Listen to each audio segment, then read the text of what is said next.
non, pas l'attaque des forêts.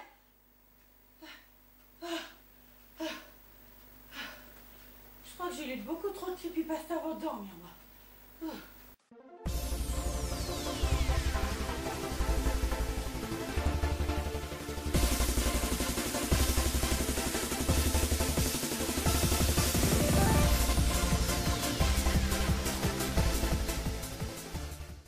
Bonjour les amis, aujourd'hui, sujet nébuleux et sombre à souhait, nous parlons des Pokémon Spectre.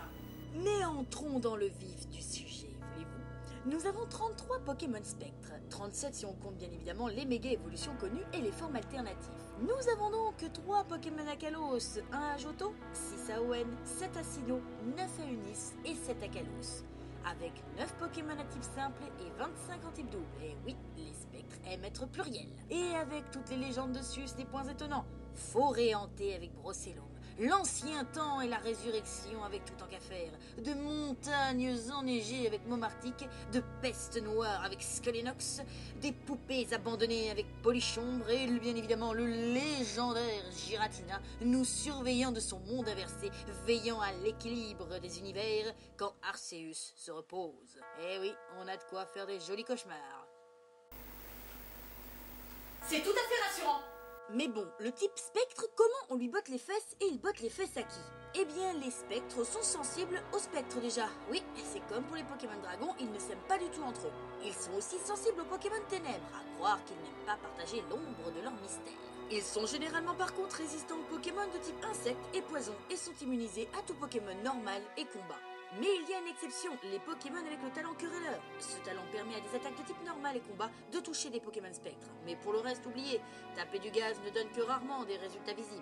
On a aussi 2 champions d'arène et 3 membres de conseil des 4 qui utilisent le type spectre. On va commencer par les champions avec Mortimer, le champion de Rosalia, qui s'intéresse pas mal à l'histoire de son village. En même temps, une ville où on a une tour qui a brûlé avec 3 Pokémon qui sont morts, ressuscités par un Pokémon arc-en-ciel, ça peut orienter. Chimera, championne de Union Police, parlant dans un mélange de franglais et adorant les concours, on la trouve d'ailleurs plus dans ces salles que dans l'arène aux grandes dames des challengers. Et puis on a le conseil des 4. On va commencer avec Agathe de Kanto. Elle a autant de Pokémon spectre que de Pokémon poison, mais elle est connue surtout pour son ectoplasma. Vieille connaissance du professeur Chen, elle a un caractère assez explosif, bien que la plus vieille personne qui était dans un conseil des 4, elle n'est surtout pas à sous-estimer. Ensuite, nous avons Spectra de Hoenn, petite fille du couple habitant au sommet du mont Memoria. Elle a vécu toute sa vie avec des Pokémon spectres et tout leur mystère. Donc ce n'est absolument pas étonnant qu'elle soit devenue une élite sur le sujet. Et pour finir, Anis de Unis. On sait peu de choses en dehors du fait qu'elle est écrivaine, en plus d'être membre du conseil des 4. Dit qu'elle adore voir les Pokémon se battre pour s'inspirer dans le cadre de ses romans, en particulier Boreas et Fulguris. Mais les spectres, c'est aussi pas mal d'histoires sombres. Par exemple, les Skelenox et les Fluetins, espèces en partie décimées à cause de la peste et ombre errant sur le mont Memoria. On a aussi les ectoplasmas, ombre de Mélodelphe. Ombre de Mélodelphe, je disais, venant la nuit derrière la lune pour venir dévorer notre énergie vitale. Enfin, tout cela est... enfin, j'ai d'autres histoires, hein, je vais voir, je vais vérifier. À l'avant-ville, il y a la mort d'un ossature laissant son enfant seul. Ah oui, aussi, et... Désolée, j'avais oublié que j'avais un invité. Je vous présente donc Mortimer, champion de Rosalia, qui a bien voulu venir nous présenter quelques légendes se répercutant de son monde jusqu'au nôtre, malgré une météo approximative, on va dire. Merci pour l'invitation. Eh bien, il est vrai que certains joueurs aiment créer de nouvelles dimensions à partir de récits blogs, dont certaines, en effet, se répercutent beaucoup ici. Je pense que beaucoup connaissent l'Avant-Ville. Ce petit village a été connu pour ses déboires il y a quelques années, à cause de la Team Rocket, qui a tué le neurosatureur pour investir la tour, ce qui provoqua pas mal de problèmes avec les Pokémon spectres de cette ville. Dans cette tour, nous avons des exorcistes qui chantent afin de calmer les Pokémon spectres. Néanmoins, ces chants ont des répercussions plus que néfastes sur certains êtres vivants, tels que des hallucinations ou encore des arrêts cardiaques. Oui, je vois, il s'agit du fameux syndrome de l'avant-ville. Pour les joueurs, c'est une légende connue, une fréquence de la cartouche verte qui aurait effectivement eu des répercussions sur les plus jeunes, maux de tête, trans dans la ville en question, et près de 200 morts. Il y a déjà eu de nombreux débats, mais le fait que cette musique soit glauque, ça, tout le monde est d'accord. Mais je crois qu'il y a autre chose à l'avant-ville, non?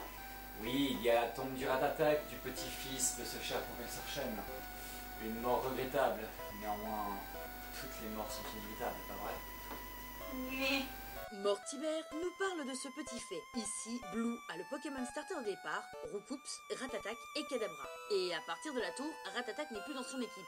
C'est bien le seul rival qui nous fait cela avec un détour à la tour de l'avant-ville qui reste quand même un cimetière. De là, je vous laisse imaginer ce qui a pu fleurir dans la tête des joueurs. Et de là découle pas mal de créations. De Blue Tears, la creepypasta ou fanfiction sur un raid qui s'exile au Moirgent car s'en voulant d'avoir provoqué la mort d'un Pokémon avec les fanarts d'un Blue vengeur et rancunier. Oui, enfin avec tout cela, on n'a pas fini niveau histoire glauque et théorie spectrale. Bon, on va conclure avec ce qui est pour moi l'histoire la plus impressionnante, on va dire. Pokémon reste un univers fictif, parallèle. Désolé Mortimer. Il y a pas de mal. Et pour moi, la théorie la plus sombre est... Que Sacha, oui, le Sacha, Satoshi ou H de ces versions, ne soit en fait que dans un profond coma. Donc Pikachu ne serait jamais son meilleur ami, les Pokémon légendaires, toutes ces aventures, rien. Et s'il se réveille, tout n'aura été qu'un doux rêve avant la froide réalité. Ouais, bah moi avec tout ça, ça me fait froid dans le dos. Bon bah Mortimer... Mortimer Mortimer je déteste Halloween.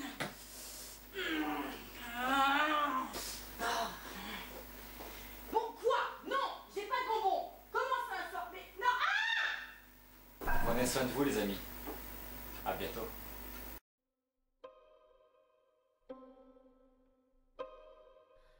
Come, little children, I'll take thee away into a land of enchantment. Come, little children, the time's come to play.